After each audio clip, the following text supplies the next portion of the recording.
DMC sports car, the stainless steel brainchild of John Zachary DeLorean.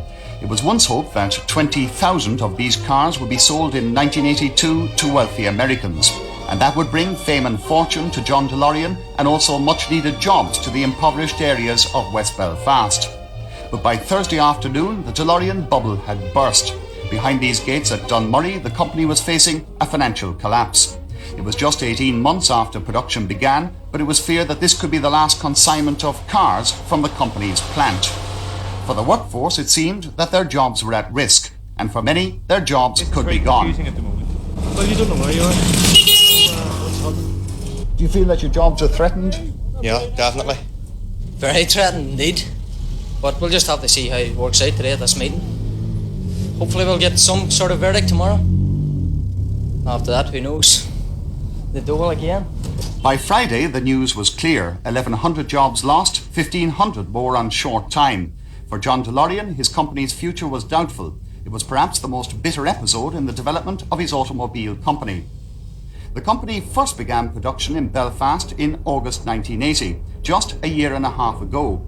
It was greeted with scepticism by many, among those critics our own Industrial Development Authority.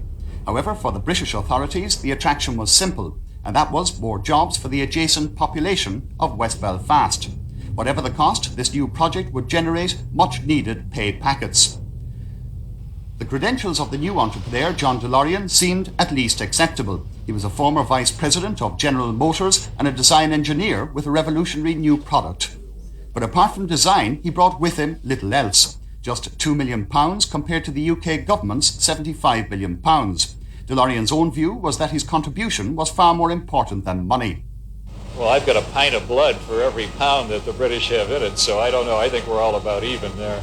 I think the most important thing, which is something that the more intelligent British taxpayers realize, is that every single cent that we got, we spent within the UK, not only of the money that we got here, but a lot of the money that we got in the United States. And every cent of that went either to a UK firm or to a UK employee.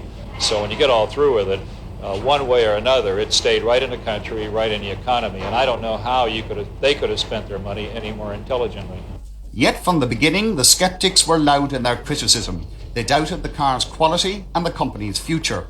But the British government were in up to their teeth, and they rejected the critics' complaints. Projects of this kind, new projects, a brand new design of a car, is bound to be risky. It is bound to cost a lot of money. On the other hand, if you've got the expertise behind the car, which Mr. DeLorean has got with all his staff, and if it provides employment in an area of Northern Ireland where things are notoriously difficult, and if there seems to be a reasonable chance of success, and other people are putting their money in too, like the dealers are, then it seems to be worth a go. Now, it started, of course, before the government, of which I'm a member, came into office, but there it is, and all of us wanted to succeed.